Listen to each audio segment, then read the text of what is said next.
자, 이번엔 세 가지 축으로 시작을 간파해보는 마켓 트라이앵글 시간입니다. 도움 말씀 LS증권의 정다운 수석연구원과 함께합니다. 안녕하십니까? 안녕하십니까? 자, 첫 번째 키워드 바로 확인해 볼까요? 첫 번째 키워드는 버핏과 뉴노멀입니다. 워런 버핏, 투자의 귀재로도 알려져 있죠. 그런데 버크셔 해서웨이가 지금 벌써 10개 분기 연속으로 주식을 순매도하고 있다고 합니다. 그런 만큼 현금 비중도 지금 역대급 수준으로 늘어났다라고 하고요. 그런데 월가에선 또 다른 의견들이 나오고 있습니다. 이게 사실 고밸류에이션이라는 게 이미 뉴노멀이 돼버렸다. 또 반대 의견들도 나오고 있는데 연구원님 생각은 어떠십니까? 미국 증시가 비싸다라는 얘기에 대해서는 부인하기는 힘듭니다. 다만 이게 이렇게까지 높아졌다라는 부분이 주가가 무언가 트리거로 인해서 조정을 받을 때 낙폭을 키울 수 있는 요인인 거는 확실합니다. 그렇지만 앞에서도 이제 얘기를 해주셨던 것처럼 이전과 다르게 미국 증시가 고밸류 레벨을 받을 만한 무언가 변화가 있느냐라고 했을 때 분명히 유의미한 변화는 있다라고 생각을 하고 있고, 장기적인 주가 지수의 수익률을 보더라도 원래 장기적인 수익률을 본다라고 했을 때는 밸류에이션에 따라서 상당히 큰 영향을 받기는 합니다만, 단기적인 1년 내지는 2년, 장기는 한 10년 정도를 얘기를 하는 거거든요. 그래서 지금 당장 지수에 대해서 고밸류 때문에 좀 시장에 대해서 부정적으로 바라봐야 되느냐라고 했을 때 저는 그 부분에 대해서는 동의를 하지 않는다라고 좀 정리를 할 수 있을 것 같고요.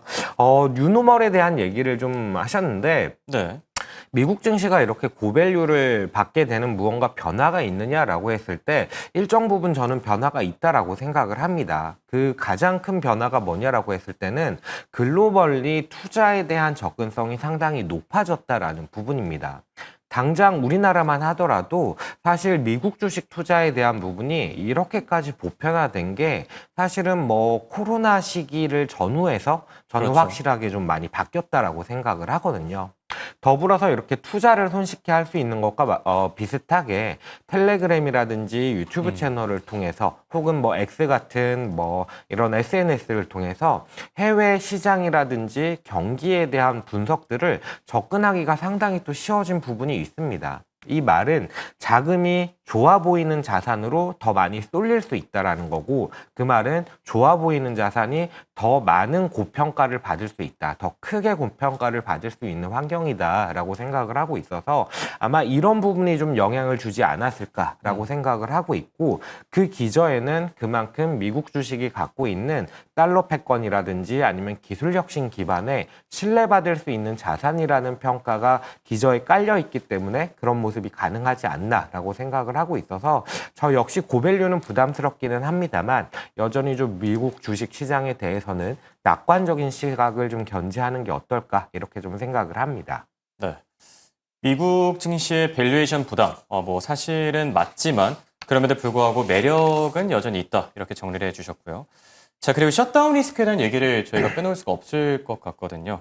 다행히 오늘 증시는 이런 우려에도 불구하고 오르긴 했지만 만일 최악의 상황의 경우에서 셧다운이 발생할 경우에 증시가 빠질 것이고 또 이런 조정을 빌미로 저가 매수에 나서야 된다 이런 의견들도 나오고 있는데 셧다운 리스크는 어떻게 평가하고 계시죠? 네, 일단 셧다운 가능성은 간밤에 미국 증시는 셧다운 리스크가 불거짐에도 불구하고 크게 가격단에서는 영향을 받지는 않는 모습이었는데, 트럼프 대통령의 발언이나 이런 것들을 보면은 셧다운에 대한 가능성은 조금 더 높게 올라가는 그런 양상이었습니다. 지금 간밤에 이제 트럼프 대통령과 양당의 이제 지도부들이 회동을 마쳤는데 민주당과 공화당 사이에 건강보험과 관련된 부분이 약간의 쟁점으로 부각이 되고 있는 것 같습니다.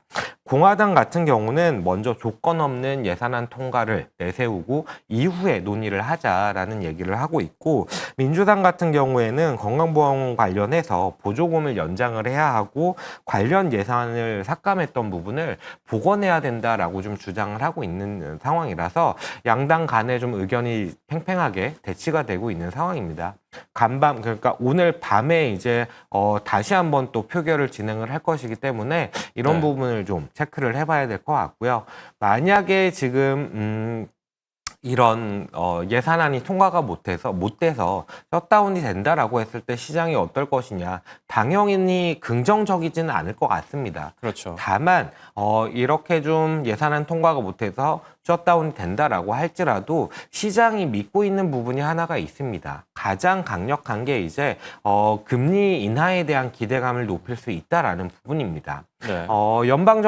정부의 이 지출이 줄어든다라는 부분들, 셧다운이 된다라는 부분들은 당연히 성장에는 좀 충격을 줄 것이고, 그랬을 때 시장이 지금 기대하고 있는 금리 인하에 대한 기대가 좀 더 확실히 좀 올라갈 수 있다라고 좀 판단이 되고, 그랬을 때는 주가의 좀 낙폭들이 좀 제한적이지 않을까. 그리고 이 셧다운이라는 부분이 장기화되지 않는다라고 한다면은 일시적인 충격으로 그칠 가능성이 높기 때문에 저 네. 역시도 조금은 만약에 좀 충격을 받는다라고 하면은 매수의 기회로 삼는 게 어떨까라고 생각을 하고 있고, 과거에 이제 셧다운이 있었던 사례들을 보더라도 네. 충분히 그런 기대들을 좀 지지할 만큼 이전에 좀 하락을 했다가 이후에 반등하는 양상을 보이고 있어서 저는 저가 매수 전략을 쓰는 게 어떨까 이렇게 생각이 됩니다. 네.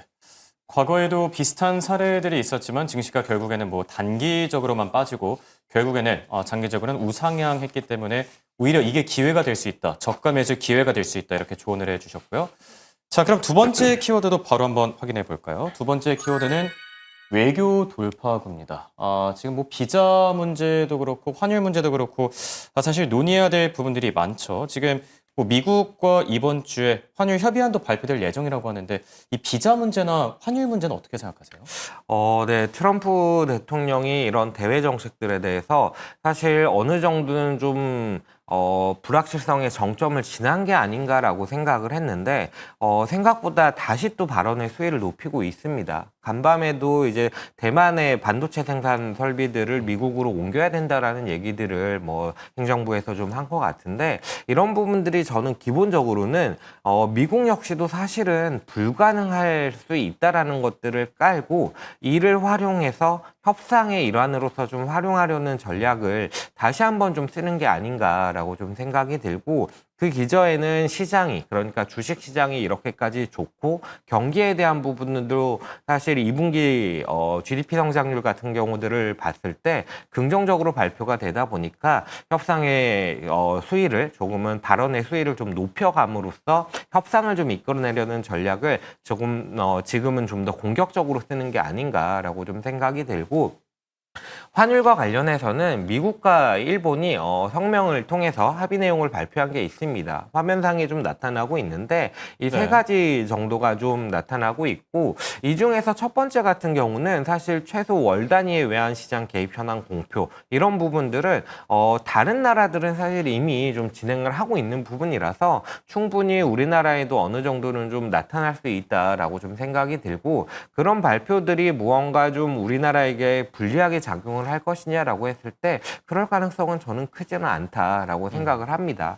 그리고 앞에서 말씀을 드렸던 것처럼 미국에서의 협상 전략을 좀 쓰기 위해서 발언 수위를 높인다라는 관점에서 본다라고 하면은 이렇게 좀 협상들을 해 나가는 부분에 있어서 지금이 불확실성의 정점이고 점진적으로는 좀 완화되어 가는 구간이지 않을까. 그렇게 바라보는 큰 이유는 이제 26년 11월에 미국에도 중간선거가 있거든요. 중간선거를 앞두고 만약에 지금 경제적으로 큰 충격들을 불러일으킨다라고 한다면은 침체에 대한 가능성이 당연히 좀 올라올 수 있을 것이고, 이랬을 때 과연 26년 11월 중간선거에서 공화당이 상원과 하원에서 다수당을 차지할 수 있을 것이냐, 저는 가능성은 매우 낮다라고 평가가 되기 때문에 그렇지는 않을 거다라고 좀 결론을 내리고 있습니다. 네. 그리고 이 환율과 관련해서 또 다른 변수가 될 수 있는 게 바로 한일 정상회담이 되지 않을까 싶은데요. 오늘 부산에서 한일 정상회담이 또 마침 개최될 예정이죠.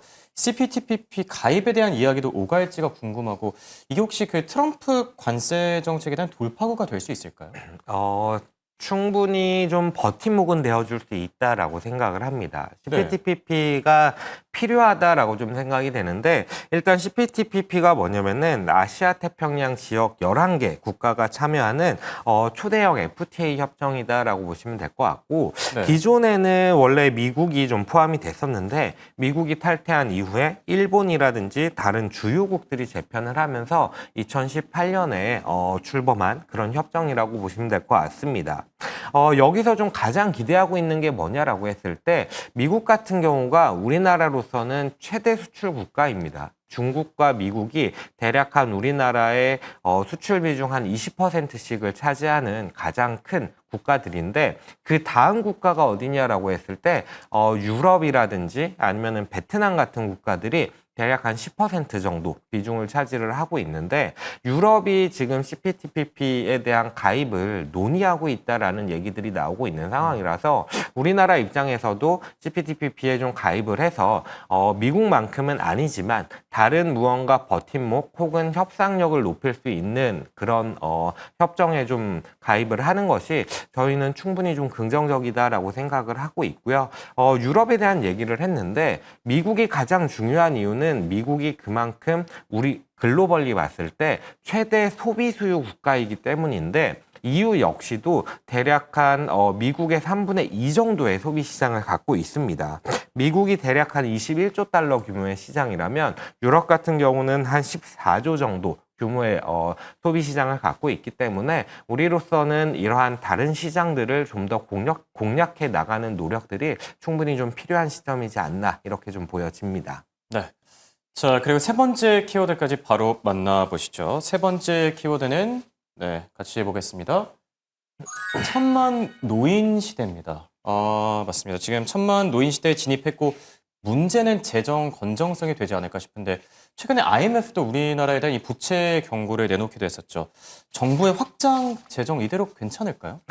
확장 재정에 대해서 부채가 사실 문제가 된다라는 것은 네. 두 가지의 해결 방법이 있을 겁니다. 하나는 이제 부채를 계산을 할 때 부채 나누기 GDP로 계산을 해서 이 부분이 얼마나 높으냐라는 부분을 가지고 좀 얘기를 하게 되는데 재정에 대해서 효율화한다거나 재정 지출을 축소를 한다거나 이런 부분들은 분자에 있는 부채 자체를 건드리는 것이고 성장을 좀 끌어올린다라는 부분은 GDP, 분모를 좀 높임으로써 이러한 부채 부담을 낮춰준다라는 얘기를 할 수 있는 건데 지금 현재 정부가 가지고 있는 스탠스 자체는 확장 재정을 씀으로써 GDP, 그러니까 성장을 끌어올리고 이 부분이 이제 부채에 대한 문제를 약간은 경감시켜 나가는 방향으로 노선을 잡고 있는 것 같다라고 좀 보여지고요. 이런 상황에서 과연 이게 성공을 할 것이냐라는 부분은 사실 상당히 좀 불확실하기는 합니다.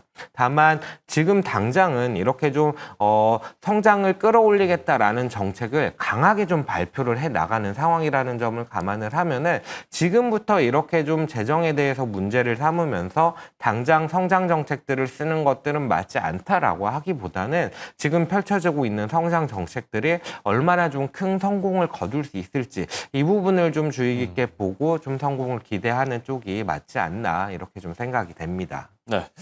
자, 그리고 끝으로 고령화 사회에서 리스크도 있지만 새로운 기회를 찾을 수 있는 업종들도 있을 것 같거든요. 간단하게 정리해 주시겠습니까?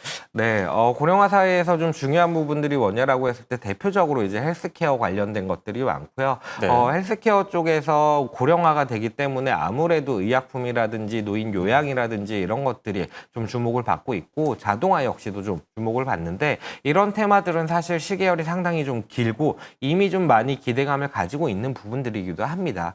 그 중에서 좀 단기적으로 볼 만한 게 뭐냐라고 했을 때에는 지금 당장 우리나라의 수출이라든지 이런 부분들을 감안을 했을 때 건강기능식품과 관련된 쪽이라든지 아니면은 임의용과 관련한 의료기기 쪽이라든지 이런 쪽이 당장의 수출 모멘텀도 괜찮은 상황이라서 좀 관심 있게 보는 게 어떨까라고 생각이 됩니다. 네.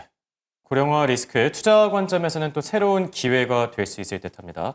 관련 내용들도 참고하시기 바랍니다. 지금까지 도움 말씀의 정다운 수석연구원과 함께했습니다. 대단히 감사합니다. 감사합니다.